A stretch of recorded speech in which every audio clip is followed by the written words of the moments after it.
perkenalkan, nama saya Melani Almi. Saya salah satu anak praktik dari Unika 1 Puang Sinteng. Jadi kali ini saya yang akan melayani mama untuk mengukur tinggi fundus steril. Apakah itu bersedia? Dan juga saya akan melakukan pemeriksaan, yaitu pemeriksaan Leopold. Apakah itu bersedia? Baik mama, tujuan dari kedua pemeriksaan ini yang pertama untuk menentukan tinggi fundus steril dan usia kehamilan, yang kedua untuk mengetahui presentasi janin. Jadi mama, sebelum itu saya akan tutup tirai dulu ya mama, untuk menjaga privasi dari mama. Baik mama, saya sudah tutup tirai. Saya siapkan alat dan bahan dulu ya mama ya. Yang pertama itu Metlin, yang kedua itu jelly, yang berikut itu Doppler untuk mengetahui detak jantung janin. Baik mama, pertama saya akan mengukur tinggi fundus steril dari mama.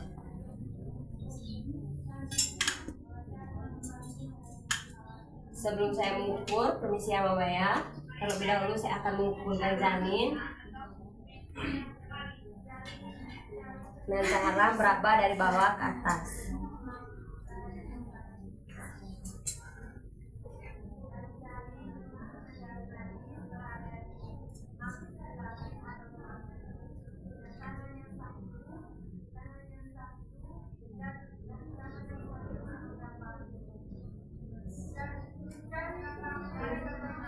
Baik mama, untuk tinggi fundus uterinya 28 cm.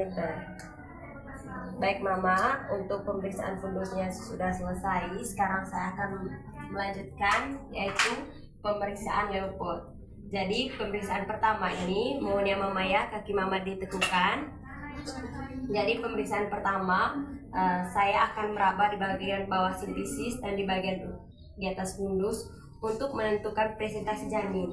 Jika teraba keras dan tidak melenting, itu berarti kepalanya bagian atas. Tapi jika teraba keras tidak melenting, itu berarti bagian punggung berada di atas. Begitupun sebaliknya, jika bagian bawahnya juga tidak melenting, berarti itu kepala. Baik, Leopold yang kedua, tangan saya akan menekan bagian tangan saya berada di kedua sisi perut mama, di bagian kanan dan di bagian kiri, untuk menentukan apakah bagian ekstremitasnya bagian kiri atau apakah ekstremitas atau bagian punggungnya berada di bagian kanan. Baik mana ya, sekarang saya akan meraba. Jika teraba keras dan seperti papan, berarti itu bagian punggung. Jika teraba tidak keras dan teraba kosong, berarti itu bagian ekstremitas.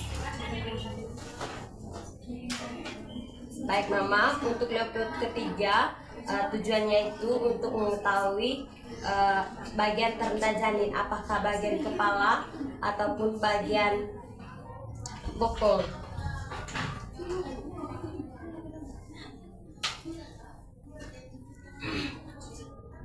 Leopold yang keempat, mohon ya mama, kaki mama diluruskan. Dan saya minta maaf ya mama ya, saya akan membelakangi mama. Jika tangan saya bertemu, berarti kepala janin belum memasuki pintu PAP atau pintu atas panggul. Tapi jika tangan saya tidak bertemu, berarti kepala janin sudah masuk pintu PAP. Baik mama, di sini tangan saya belum ketemu, berarti kepala janin masih berada di bagian atas. Baik mama, untuk Leopoldnya sudah selesai. Sekarang saya akan memeriksa detak jantung janin.